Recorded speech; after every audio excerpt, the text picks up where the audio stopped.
Finally away from home, studying at Kingston University in South London, it was a relief, an escape from the life I'd known. There I met Kathy. Even now I can picture her from those days, beautiful and confident, a world apart from me. She was finishing her creative writing degree, and I was in my last year of my master's in mechanical engineering and design. I was too shy to even think about approaching her. She was never short of attention anyway. She was 5 feet 5 inches, with warm brown hair and those deep brown eyes you could lose yourself in. She had a great figure too, but I knew she was out of my league. The guys who hung around her were the outgoing, popular types, so unlike me. To my surprise, one of her friends got talking to me at a party, and Kathy came over and joined us. I had little experience of women, and I think being humble and bashful made me attractive to her. I managed to build up the courage to ask her out and begin dating. I'm not ashamed to say that she took my virginity, but after around 6 months of dating, I heard a rumor that she had been screwing around with other guys. I had no way to prove it and was afraid to confront her. Kathy was a spoiled child. Her parents spoiled her and her sister Martha, and most of our relationship I had to put up with her acting like a princess. If she did not get her own way, she would create a fuss, and she wouldn't hesitate in creating problems in public, which just caused me embarrassment. My friends couldn't stand her and thought I should get rid of her, but I fell in love, and I had never really experienced that before.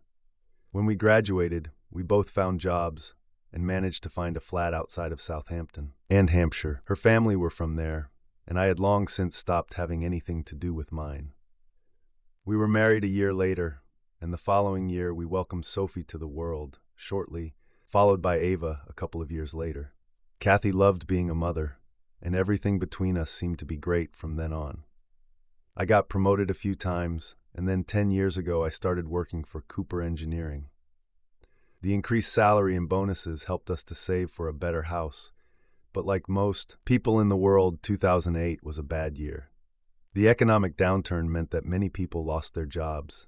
Contracts were harder to win, so we all had to up our game and work longer hours for no extra money. It was at this time, when both the girls were full-time at school, that I realized Kathy was having an affair with some guy from our old university. I was so focused on work that by the time it ended I was none the wiser who he was. My best friend Noah thought it was a guy in her class that had moved nearby.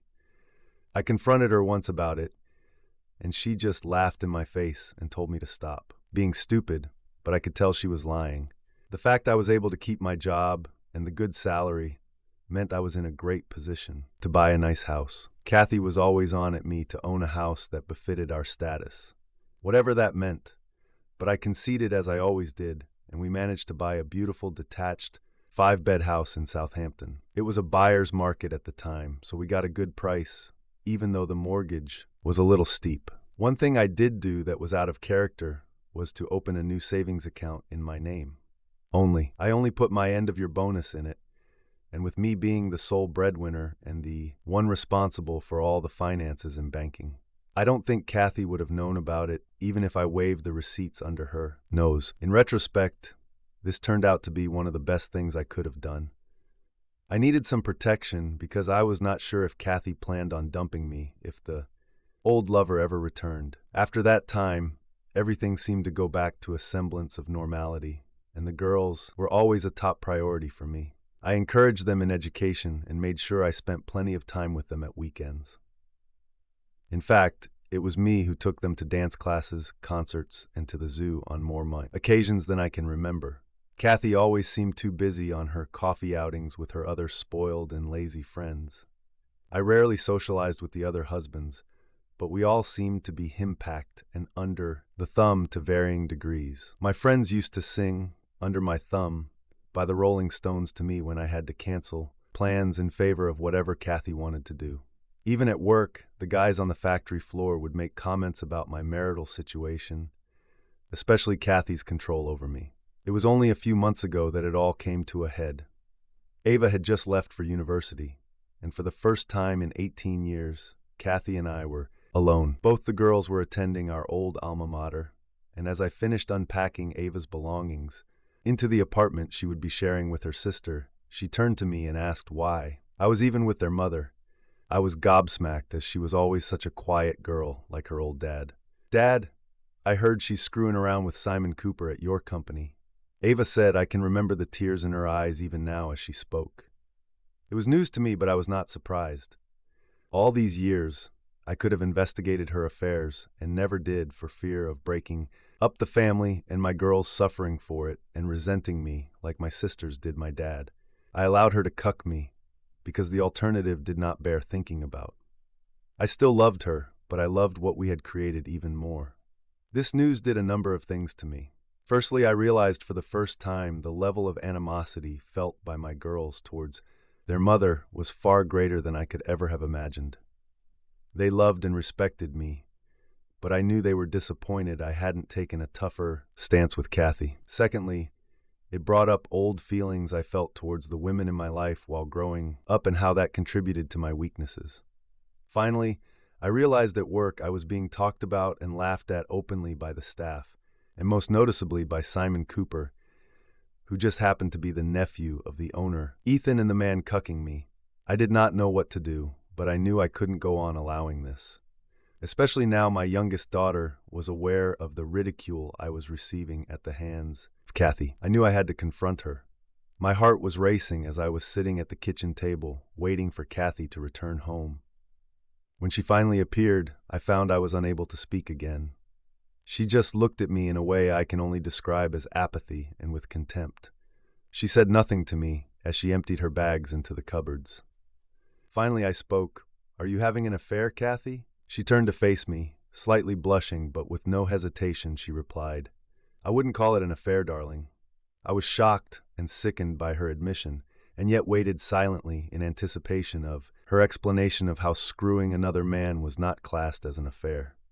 "You are a wonderful man, Ben. You're a great provider, and you're my best friend.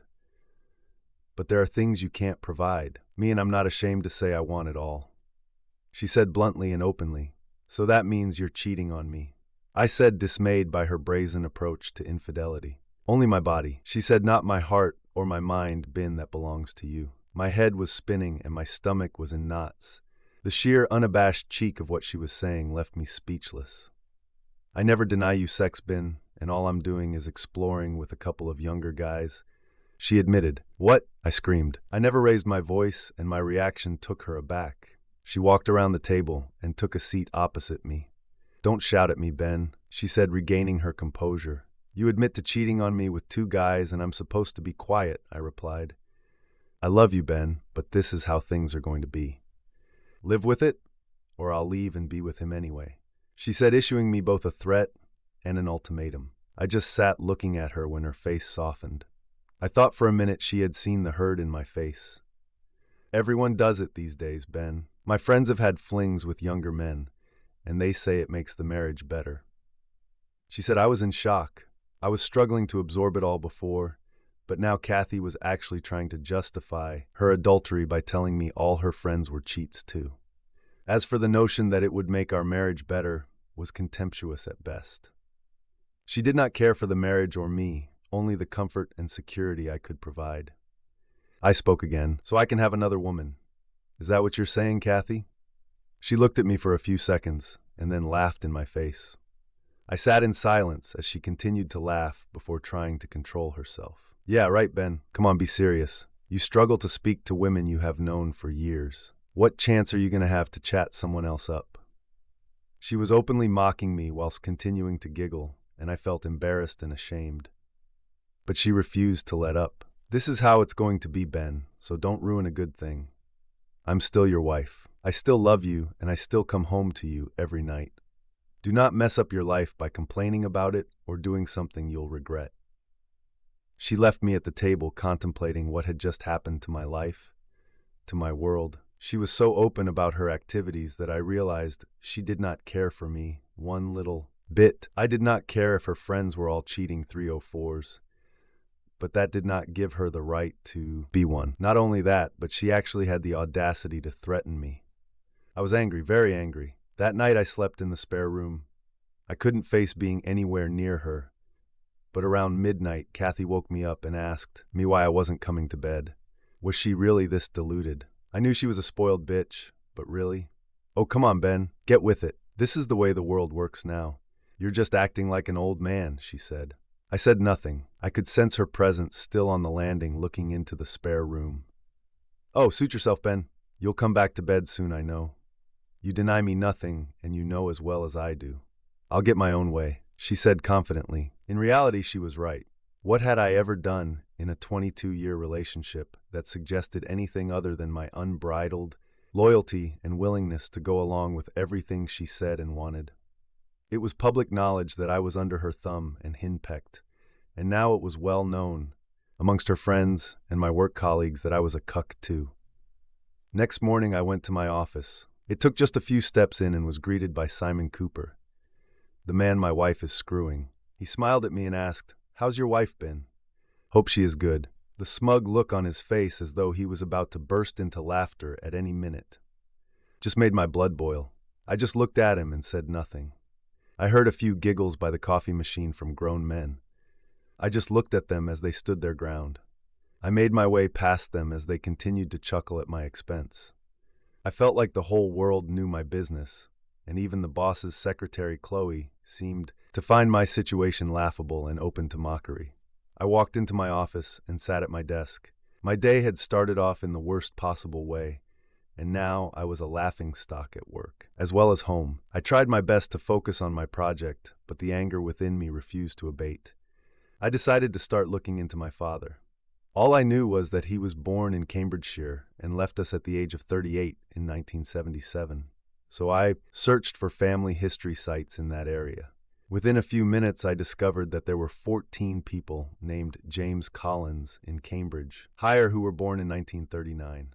I knew he might have died years before I went to university, so I was able to narrow it down to 3 possible people. I decided I did not have the time to go searching for each one, so I placed a message on genealogy websites in each of the towns I had found. As I sat in my office thinking about the last 24 hours, I was called by my boss, Ethan. He wanted to speak to me in his office. Now, Ethan was a successful and wealthy man, but at 60 he had been married 3 times. He was a cheater and a bully. He is one of those power-mad types who commands respect but gives none in return. Many times in the past I had thought about quitting, but he always convinced me to stay. And the money was the best in this area. One thing I did know about him was that he was screwing his secretary Chloe behind his 3rd wife's back. "Now I hear these rumors about your wife playing around on you, Ben," he said bluntly. "With your nephew," I snapped back. "Well, yes, he's a cad, that boy. It runs in the family," he said, laughing as I remained silent. "But that's what I want to talk to you about. I don't want this to affect the business, and family comes first after that, Ben. So if you have a problem, it will be you who will have to leave the company. Is that understood?" He was talking to me like an old-school teacher punishing a child. I bit my lip as his eager secretary Chloe hovered by the door. She was no doubt collecting some information to spread to her friends on the factory floor. As I turned to leave, I wondered why a young woman like her would lower herself to the depths of having sex with a dirty old man like Ethan Cooper.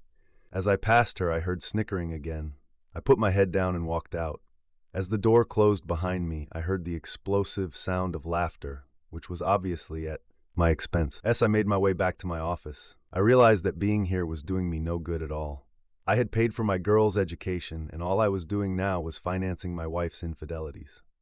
I was a pretty simple guy. I liked my gadgets, but I could live without the big house. The majority of my living costs were Kathy's indulgences. Weekly hair and nail appointments, her car and phone, plus other unnecessary luxuries. At work, I was normally happy. It was my place to be creative, and I was very successful. I was the one who had designed many of the parts being produced and sold here, and I was sure I could find gainful employment elsewhere. They just thought I was too weak and well. They were right. I wasn't the confrontational type, and I never made waves because I was content. I was good old Ben, the submissive engineer who people could walk all over.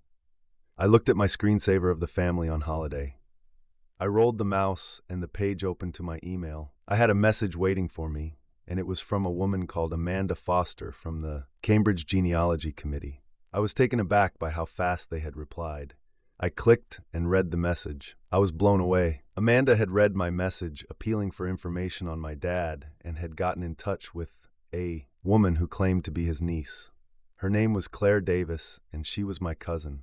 I mailed back my number to Amanda and asked if Claire could possibly contact me. I left work with my spirits slightly raised. When I reached home, Kathy was cooking dinner, and as I walked in, she smiled and came up to me. I moved away, and in a few minutes came back for dinner. "Can we talk about last night, Ben?" She asked me, "What's there to talk about? You made yourself perfectly clear last night. I either live with it or else, right?" She looked at me for a few seconds with what looked like regret in her face. It did not last for long as she inhaled deeply, cleared her throat, and continued. "You're a great husband, and you've denied me nothing, so please don't deny me this, Ben."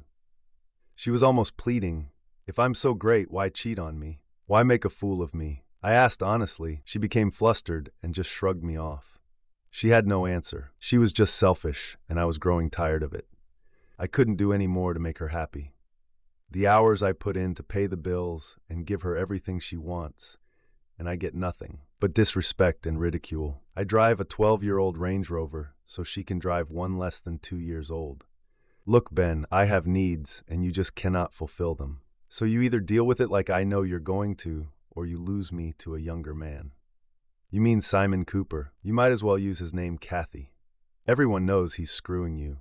I interjected. Okay, yes, Simon and I are lovers. He is effectively your boss, Ben, and he'll one day take over the company from his uncle. She said bluntly, so he gives me what I need now in bed. And if you do not buck up and accept the arrangement, then I'll leave you, and he'll give me everything else I want and need. I said nothing as usual. I just got up from my seat and walked into my study. The tears came, and I wished to be anywhere else but here right now. I found a tissue and wiped my eyes as the phone began to ring.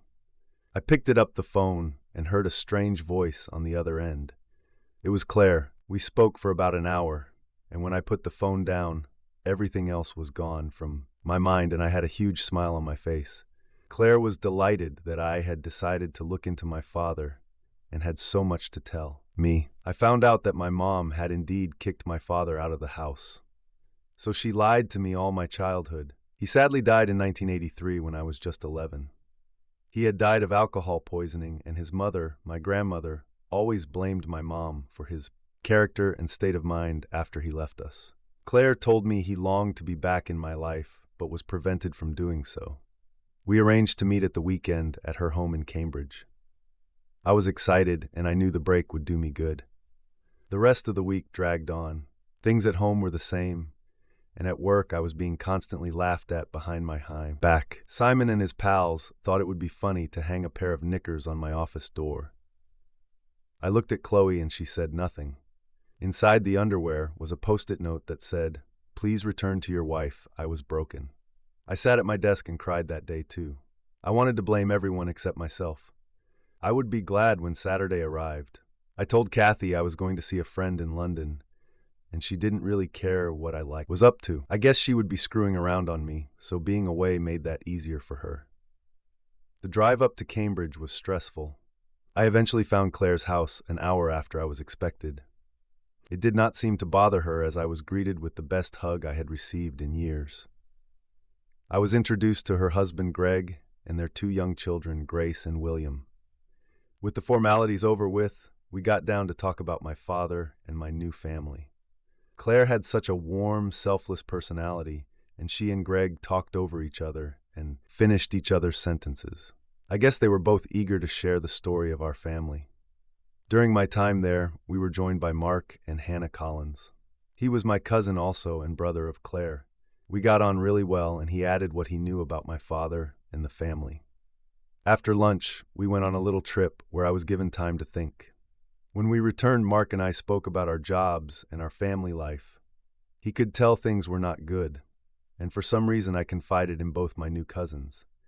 They simply told me not to stand for it, and that they would support me if I needed anything. I was so grateful. I left Cambridge with a new look on things. I had been told so many lies and had been treated so badly throughout my life that knowing I had a whole different family who within a day had shown me more kindness and honesty than most people I had known all my life gave me hope. I needed to sort my life out and get back to being happy. Not just for me, but for my girls, my friends, and my new family. When I returned home, it was gone 8 p.m., and Kathy was just getting ready to go out somewhere. "Where are you going, Kathy?" I asked out with my friends. "Do you mean Simon or Max?" I snapped back. She looked at me somewhat taken aback at how I knew the name of her second paramour. I gave her a knowing look. "Please not all this again, Ben," she begged, seemingly indifferent to my feelings. "Please, Kathy, I'm asking you to stop this and be my wife." "Stop being silly, Ben. I am your wife and always will be. Don't deny me my pleasures and I'll make life easy on you. I'll be back by midnight."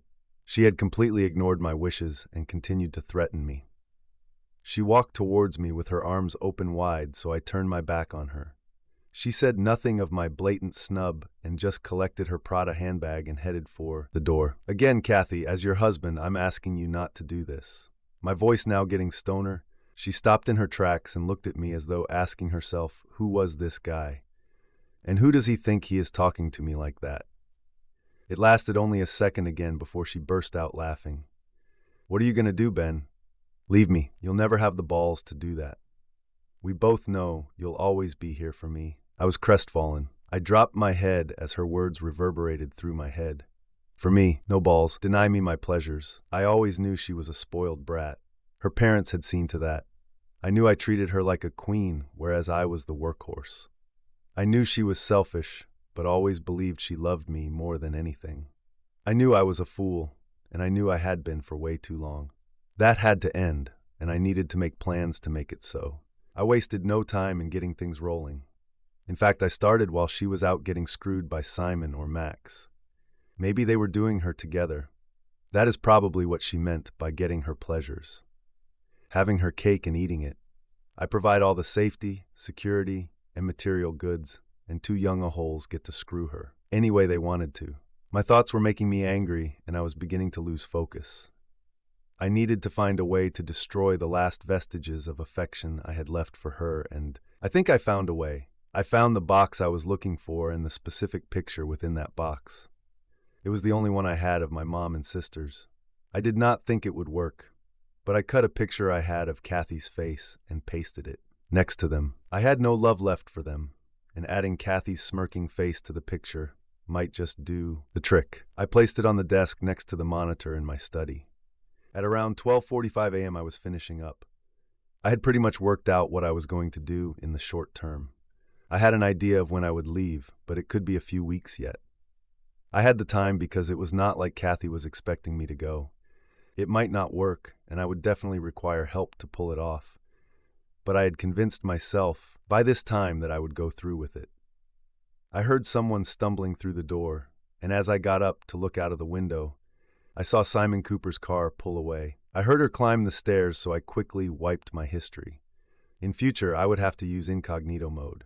I waited until she went into our bedroom before going down the stairs to make myself coffee. I sat on the sofa and pondered my future away from here. And to be honest, without my daughters, being here I knew it wouldn't be too bad. I thought I would try and move closer to them. Monday morning, and I walked into work clear that I would not be lifting a finger anymore. Ethan Cooper could sack me for all I care. I walked to my office oblivious to any of the snickering or comments being made about me. I managed to arrange a meeting with the bank for 1 p.m. and took the time before to work out my finances in preparation. It was going to be a long shot, but if it worked and the right people helped me, then I would come out of this pretty unscathed. The meeting, when his plan and I was able to close out my savings account and remove my name from our joint account. I had an ISA with a few grand in it, so I closed that out for cash and stuffed it in my wallet. On the way back to the office, I stopped at a PC World and purchased 2 digital voice SPAT recorders, a 500 gigabytes USB 3.0 tough drive, and a new PC hard drive. Once back in the office, I sat down and started to see if I could open up the company's private customer files. I had seen them briefly before in Ethan's office, so I knew they existed, but I needed his password. It took me no more than an hour to crack it. Ironically, his wife's name was the username, and the password was both his name and his 6-digit birthday, Ethan240656. I had what I needed. I attached the drive to my computer and downloaded all the files to it. 10 minutes later, I did the same with all my new plans and drawings for the energy-efficient hydraulic pump system I had been working on, which would keep this company ahead of the game. We built pumps for air conditioning units, heavy machinery, and even for the dairy sector. I wiped my entire PC history, including all the plans and all my work. I then shut it down and removed the hard drive and replaced it with the new one. I put everything into my bag and then reinstalled Windows. I spent the rest of the day looking up our competitors on my phone. I checked into Monster to look for engineering jobs in the South London, Surrey area, and then left for the day. That night, after another silent dinner, I headed for my study. I found that one of our main competitors, who had struggled during the financial downer and was looking for a mechanical engineer who could assist in basic design and shop floor management. It wasn't entirely what I wanted, but damn near close. They were offering a salary £10,000 lower than my current salary, so I fired off an email and included my CV. I decided to sleep in our marital bed that night just to keep up appearances with Kathy. However, I made sure I was asleep when she walked in. I felt her rub up against me and I felt sick. And as bad as that was, it actually pleased me to react in such a way. I was becoming repulsed by her, and this would help me in the long run.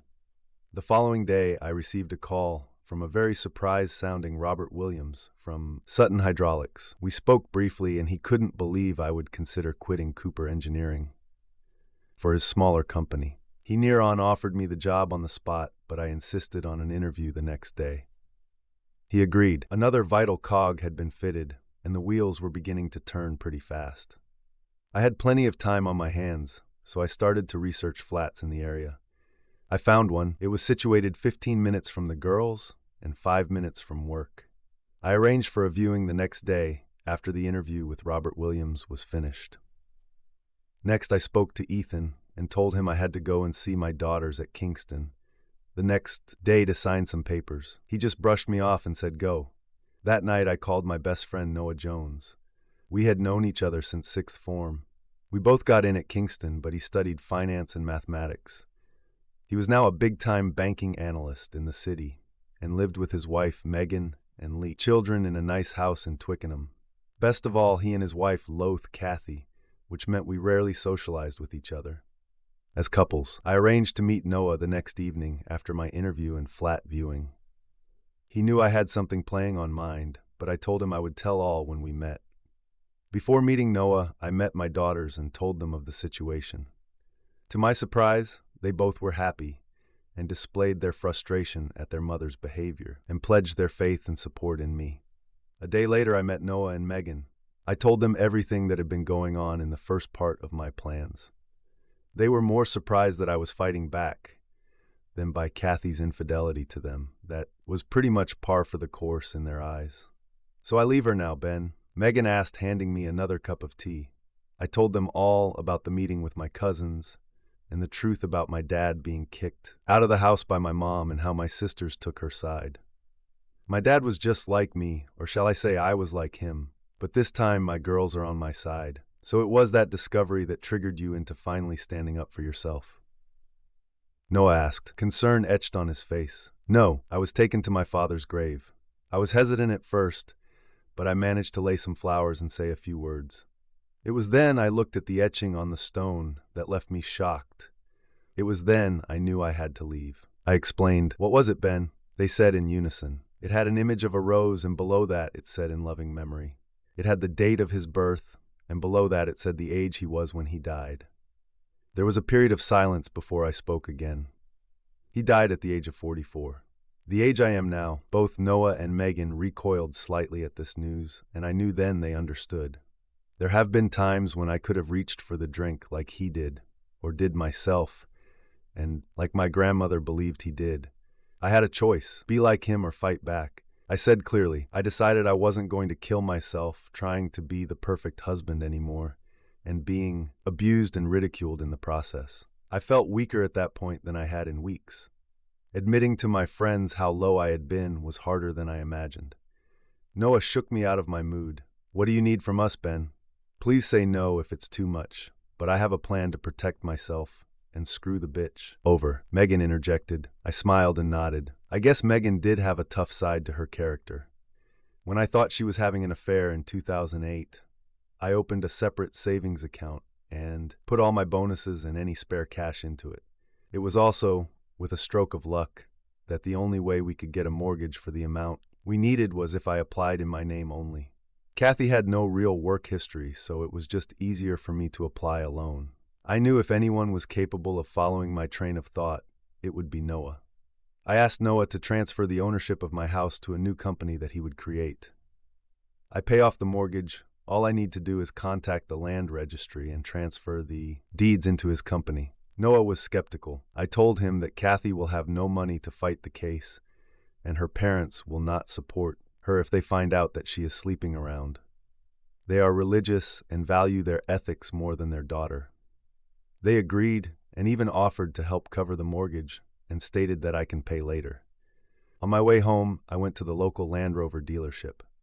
I knew the guy because it is where I purchased Kathy's Range Rover Sport about 10 months ago. I was still paying for it, in fact. I had an idea of how to get some more money. I told him that I want to exchange Kathy's car for the latest model. We came to an agreement that he would take the Range Rover back and we would cancel our payment plan. I promised to return to upgrade my car, and he knew he could make up the cost of Kathy's both car by selling it as practically brand new. I apologize for any inconvenience, but the thought of selling me an expensive new Range Rover more than made it up to him. On the way out, I took a 2016 brochure, not for me, but for Kathy. When I got home, Kathy was sat in the lounge nursing a coffee and looking a bit pale. I took off my Ethernet and threw my bag down onto the floor. I had to now work on second part of the plan. I told Kathy that I still love her and I want my wife to have the best of everything. So I'm going to trade her car in and buy her this, I said, pointing to a new 2017 model inside the brochure. Oh wow, I love it, she said, oblivious to my plan. You always know how to make me feel better, don't you, Ben? The only problem is that they have a buyer for your car already, so I need to get it down there by Friday afternoon. I'll finish work early and take it to the dealership, and then for the weekend you can just use mine to go visit your lovers. The final comment made her recoil, and a look of shock and confusion filled her face. What's wrong? I asked. Nothing, Ben. I just thought you were still angry about our arrangement.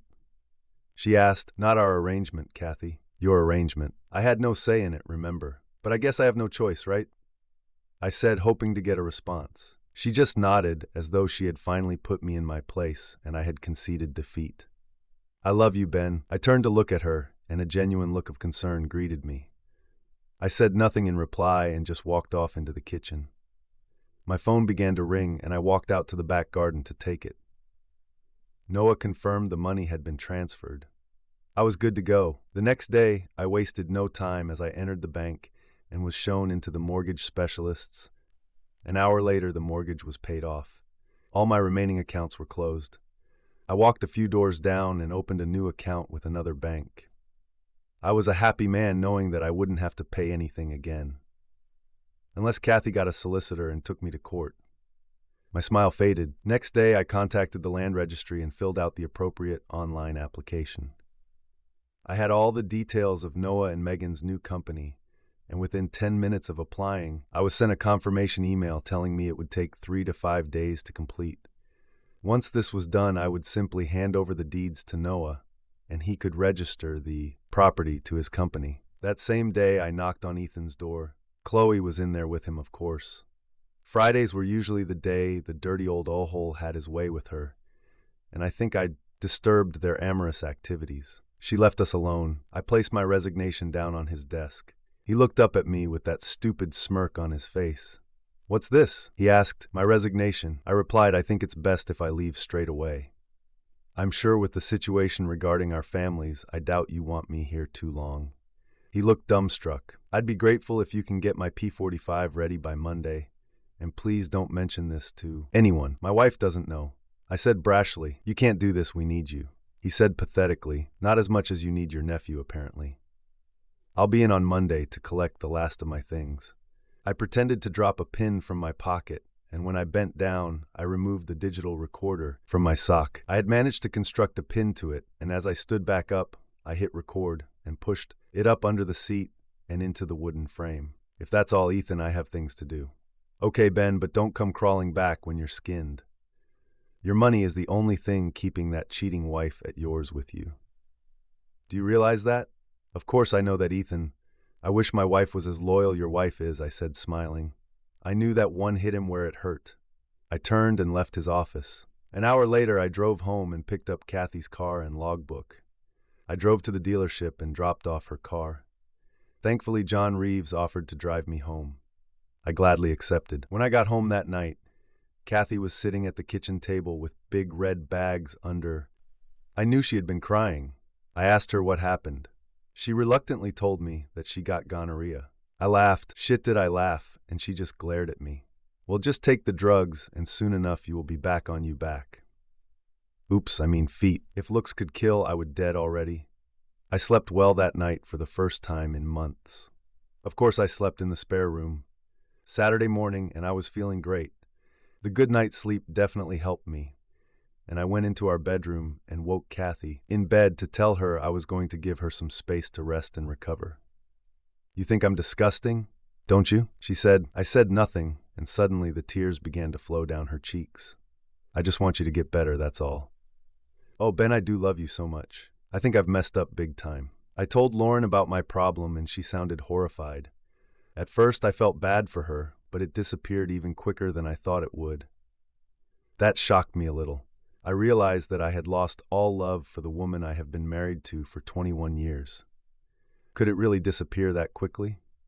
Obviously, it could, because I was done, and her situation did nothing to slow me down. I left the room after saying nothing. I got into my car and drove away happily. That night I stayed with Noah and Megan, who threw a dinner party with many of their friends and colleagues in attendance. When I arrived home late Sunday morning, I found Kathy up doing housework. I walked into the lounge, and when she saw me, she launched herself at me and hugged me. I just patted her on the back. She asked, when will her new car arrive? I can drop you off in town to meet your sister, and then you can ask her to drive you to the dealership. Then you get to drive back your new Range Rover, I said with an excited grin. She smiled and walked towards me with her arms open. I turned back to the kettle, pretending I didn't see her. For the rest of the day, Kathy was all around me, and I actually felt uncomfortable. She kept trying to kiss me or hug me, and I kept making excuses to leave. I think she got the message, because as I went to bed, I could see that she had been crying. Again, good night, Kathy. Will you be sleeping with me tonight, Ben? I want to cuddle up to you, and I want you to tell me everything will be okay. I felt nothing. Not until you get the all clear from the doctor, Kathy. Sorry, but you made your bed, I said harshly. Well, when I get better, I'm sure I can find a man who will want to be in bed with me. I have plenty of lost time to make up for. She snapped back bitterly. I laughed to myself. It took longer than I expected, but here it was, and the bitch was back. All those regrets from Friday night had disappeared. For the last 21 years, I would have fallen for her bullshit, but this time I ignored her. Tears and headed for the spare room. The last night in my house, and it will be in the spare room. I was also glad that she said those things. It removed any sign of any doubt I might have had. I looked at my mocked-up picture of her and my sisters, and all I could feel was hatred for her. She was only sweet when she wanted something, and a bitch when she couldn't get it. I woke early Monday morning. Kathy was awake early too for her 8:30 hair appointment, so I drove her into town as planned. I drove off knowing that could be the last time I ever see her. I somehow feared it wouldn't be, but it would, for as long as I could make it so. On the way, I called the mobile phone company and terminated both our contracts. I pulled over into a lay-by to pay the penalty on my card. They informed me that the phones would remain in service until 5 p.m. Perfect. Next, I headed for the office to pick up my P45. I entered the factory, and there was a solemn atmosphere. News of my departure must have made the rounds, and for a brief moment I saw a look of fear on their faces. I did not know why. As I walked down the corridor towards my office, I passed the coffee machine where the usual suspects were gathered. I wasn't exactly sure if Max and Simon were aware that they were both screwing my wife or not, but here they were both grinning at me and sharing jokes with the other morons. Morning, guys, I said gleefully. Good morning, Ben. How's the wife? They said to the usual laughter. How this joke was still funny was beyond me. Oh, not so good, I'm afraid. I replied. One of you bozos gave her the clap. I walked away to complete silence, and when I turned back, their jaws had dropped, and Max then yelled something at Simon. I heard a big commotion before heading up the stairs. Chloe saw me approaching and gave me a half smile before putting her head down. Maybe now I was getting some respect. Ethan was soon at the door before I could knock. I have what you want, so take it and get out. Maybe that respect thing was in my imagination. I entered his office and sat down. I reached under the chair and surreptitiously put the recorder into my pocket. I knew he would have given Chloe his weekly Friday stuffing, and now I had it all on the left. So do you have another job lined up in? He snapped. I ignored him at first, but thought I will give him what he wants. No, nothing, I said. A big smile grew on his face, and he probably thought I would come crawling back to him. Soon enough. So, do I get my final month's pay and end of your bonus now, Ethan? He burst out laughing as Chloe walked in with my P45. What's so funny? She asked. Ben here just asked for his bonus and pay. That's hilarious, Chloe said, joining him laughing at me. I thought why not, so I joined in too. This made them stop and look at me like I had gone mad. Why are you laughing, Ben? Chloe said, I don't know, Chloe. Why do you let this old maggot screw you every week?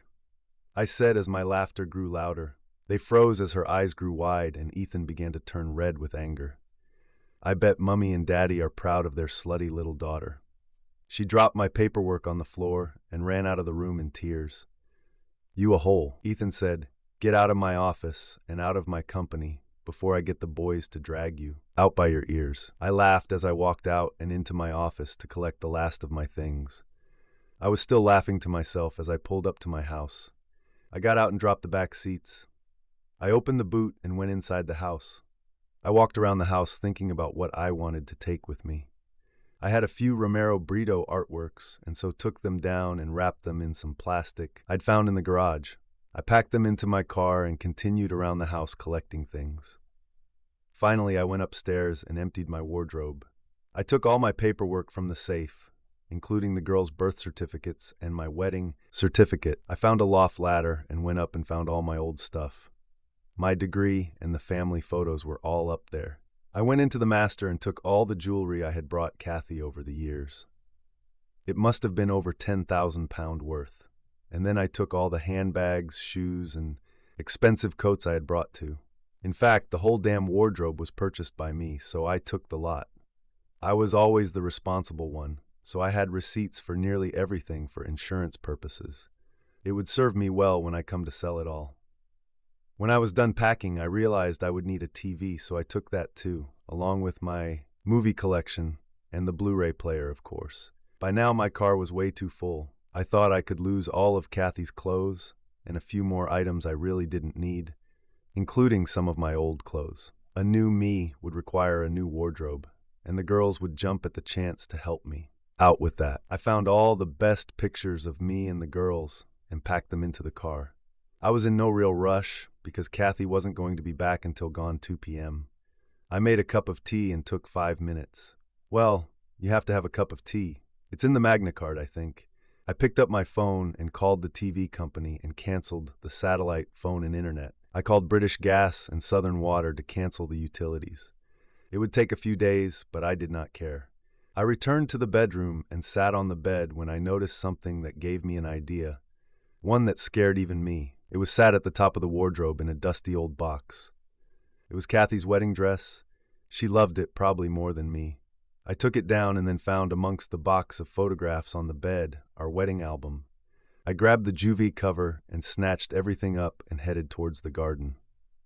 When I was outside, I walked to the middle of the garden and dumped everything into a pile. I added all of Kathy's clothes and her belongings that I knew I couldn't sell.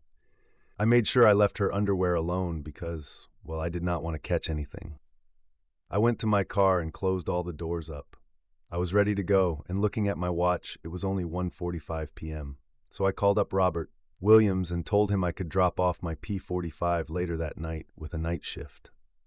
That way I could start work afresh tomorrow morning. He sounded delighted, and I told him I was already working on plans to win him new customers and improve the hydraulic pumps that would make him super competitive in the market. I think he could feel my enthusiasm, and I hoped as I ended the call that I had made It was now 2 p.m., and I sat waiting for the call. I found some paint thinners in the garage and walked out into the garden and poured it all over the wedding dress. I was about to light the fire when my phone rang. "Hello," I said calmly. "What is going on, Ben?" Kathy screamed down the phone. "Whatever do you mean, Kathy?" I asked sarcastically. "Don't play dumb, Ben," she continued. "Calm down, Kathy. What is going on?" There was silence, and I could hear her breathing heavily. I could also hear what sounded like her sister in the background. "They told me you have not brought me a new car but sold mine instead." "Oh yes, did I forget to tell you that?" I said, "What are you talking about, Ben? What is going on?" She started to sound panicked. "Well, from now on, if you want a car, you can pay for it yourself," I said, trying to remain as calm as I could. My heart was racing. "What?" she yelled. I don't understand, Ben," she said meekly and sounding very confused. "You heard me just fine, Kathy. You want it. You can buy it. Now, if you will excuse me, I need to tidy up the kitchen." "Is this some kind of sick joke?" I said nothing. "We will talk about this when I get home, Ben." "I'm not happy about being pranked," she screamed. Again I remained silent. I could hear her out of breath, as though she was walking at pace to her sister's car. The slamming door confirmed it. I knew she was on her way. In her state, she could convince her sister to be here in 5 minutes. Bin. "Yes," I replied almost calmly. "Did you say you were in our kitchen?" She asked suddenly, realizing what I had said. "Yes, why are you not at work?"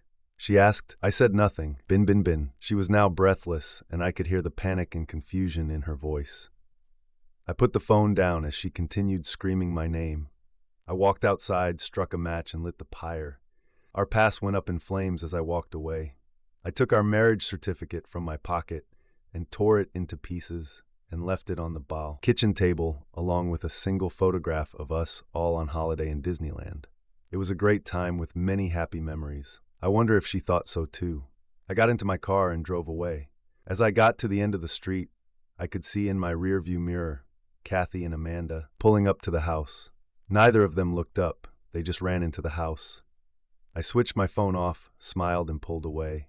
I was in Sutton by 4 p.m. and decided I had time to visit a local phone shop and set up a new mobile phone contract. I also managed to catch the administration team at work to process my P45, and I met Freya, my new secretary. She was pretty young but held herself very professionally. A complete contrast to Chloe. I made my way back to my new flat, which was completely empty. I had running water and electricity, so I found the kettle I took from home and made a cup of tea. I moved my stuff in and ordered a pizza. I picked up my old phone and switched it on. The service had been terminated. I smiled to myself, knowing that Kathy was now without a phone too, and that should give the girls some breathing space before I get to speak to them. I found my sleeping bag and arranged it out in the lounge and waited for dinner. I had some furniture arriving at the weekend, but for now, I was at least glad to be away. From Kathy, I switched on my laptop and located the voice recordings I made in Ethan Cooper's office. I uploaded the content and played it back to hear the incriminating evidence of his infidelity with Chloe. I grabbed 2 USB sticks and made a couple of copies. I wrote the addresses of Margaret Cooper, wife of Ethan, and Peter Lewis, boyfriend of Chloe, and then placed a stick into each one. I would post them tomorrow before work. Finally, I decided to call my daughter Sophie to let her know the latest and not to let on to their mother where I was. To my surprise, she admitted that she hadn't even spoken to her mother yet. Of course, I guess she had no phone to be able to do that. In the week that followed, I managed to get my flat furnished and wasted no time at work in contacting customers of Cooper Engineering and convincing them to switch to Sutton. They saw what we were offering and jumped ship very quickly. A couple decided to stay with Ethan, but the majority hated the guy but tolerated him because of the superior products we offered. I knew it wouldn't take long for Ethan to find out why his business was losing customers, but I really did not care. I also knew that with all the utilities now cut off at my old home, Kathy would realize I was not coming back. There is no way she could afford the bills, so I knew it was safe for Noah to start the sales process. Megan delighted in being the one to get the ball rolling, and by the end of the week, the signs were up. It was at this time I was contacted by Ava. Apparently, Kathy had moved into her parents' house, and they were not happy that their little princess was a cheat. Kathy was after my blood, of course, and livid by what I had done to her. Strangely, I found that hugely satisfying, but knew this was not the end to it. By the weekend, I was invited to another dinner party in Noah and Megan's house. The dinner was a complete success, and I found myself completely relaxed for the first time, since I planned to escape Kathy. Sunday morning brought good news.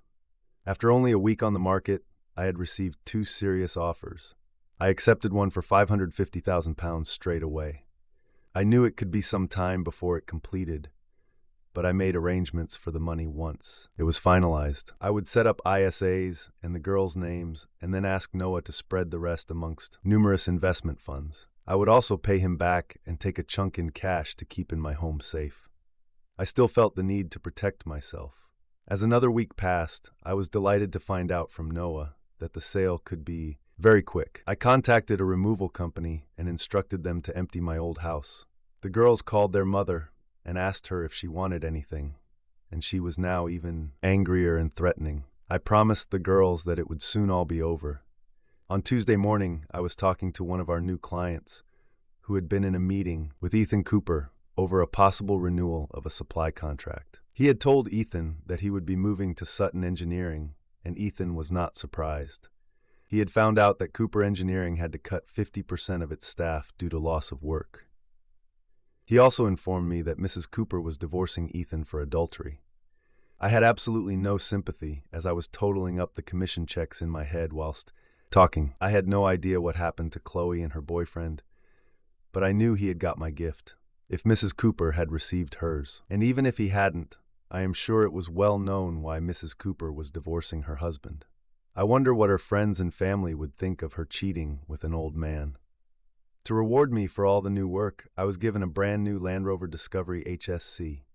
I was thinking of treating myself anyway, but Robert and the bosses were so pleased with me and the way the company was headed that I was given the car and a fair few thousand in commission. While it was actually more than £30,000, I was looking out of the window of my office, admiring my brand new car when a familiar-looking Ford Focus pulled into the car park. I froze as I realized who it belonged to. It was Diane's car, Kathy's mom. I sat down at my chair and waited for the inevitable call. The bitch finally found me. My office phone began to ring and I picked up. "Mr. Collins, there's a woman here in reception claiming to be your wife, Freya. My secretary said, tell her I'm in a meeting and I'll be down in an hour." 3 hours later and I peered out the window and she was still sat there. I exhaled loudly and decided to leave for the night. If she saw me, then I would have to deal with it. If not, I would just drive on past. It was not like she knew what car to look out for. I left through a side door and made my way to my car. I was just getting into my car when I heard a screech of tires, and before I knew it, she was pulling up behind the car and blocking me in. She leapt out of the car and stormed up to me with a face like thunder. She looked like hell, and her clothes were obviously her sister's old ones, and it looked like her hair hadn't been brushed in weeks. "You scum-sucker," she screamed as she threw a slap in my direction and missed. She was furious. She wanted my blood. I told her to calm down and step in the car with me. She stepped in and was surprised to see the new car. She stated that she is broke and wants me to be back. I told her that since I cannot satisfy her and I do not measure up to her young studs, there was no need for me in her life. She then stated, "Please come home, Ben. Can we put all this behind us?" "I forgive you." What did she just say? Were my ears deceiving me? "You forgive me?" I asked, hoping I misheard. "Yes, Ben, I will forgive you for destroying my belongings in my life." "Are you delusional, Kathy?" I asked. She just looked at me like I was the crazy one. "You openly cheat on me and disrespect me when I give you everything, and you have the audacity to say you forgive me. But I thought, no, Kathy, you only think about yourself. I will never be with you again, so go away and be with one of your lovers," I said coldly. She then stated, "My friends treat me differently. Now we are separated, and their husbands have started to question their fidelity, meaning I have been kicked to the curb. I could be a bad influence, if you can believe that."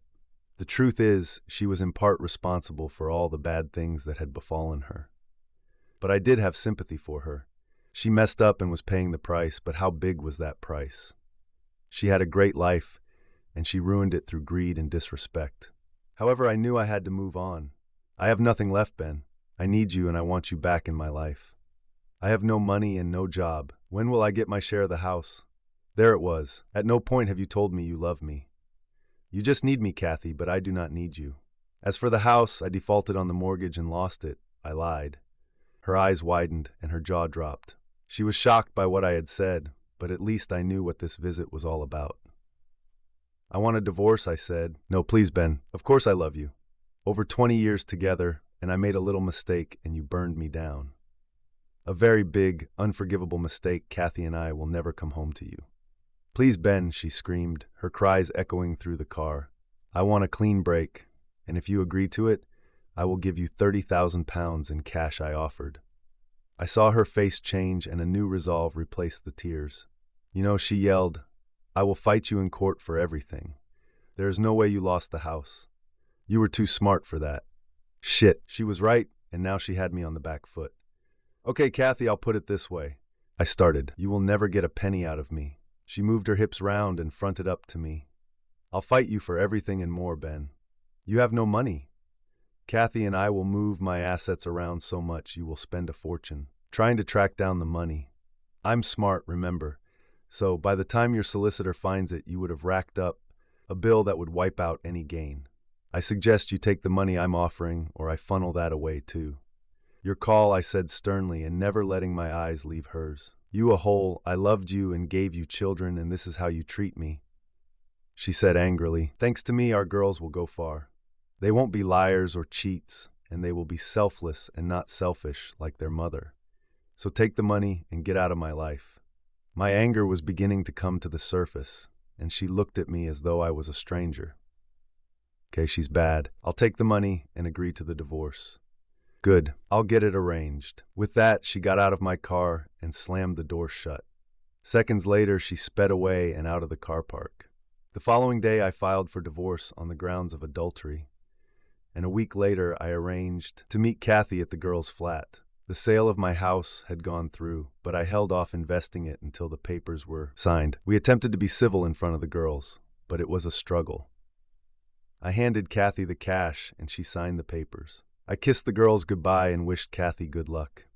As I was about to leave, she just burst into tears again, but I got the feeling they were just for the girls' benefit. Sophie and Ava looked at me and raised their eyebrows.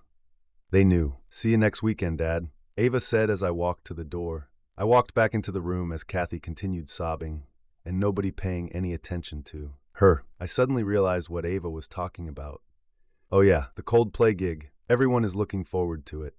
Will we be meeting you guys in London, or shall we travel together? Sophie asked. I'll speak to Amy and let you know in the week, I said finally before leaving. As I walked out the door, I heard Kathy shouting something, but I chose to ignore it and left. Until next time, dear listeners, please share your thoughts in the comments section below. And don't forget to like, share, and subscribe.